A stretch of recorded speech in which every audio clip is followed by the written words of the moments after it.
ईश्वरतुल्य मुख्य अतिथि महोदय देवोपम अतिथिवृंद सामने बसी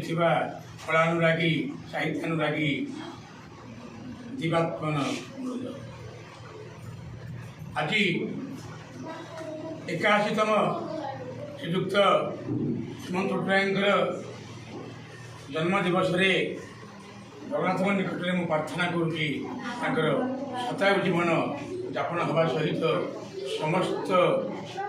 कर्मकर्ता और समस्त अतिथिवृंदर मंगल कामना जगन्नाथ गोटे डायलग आज्ञा मुझे कहूँ गाँ को फिर खाया पंडा रिहर्सल कर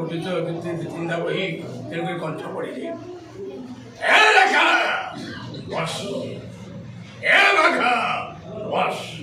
अरे ये सहर में तुम मैंने हूँ मोर गोटे गोटे बम मुझे ये सहर रिमोट कंट्रोलर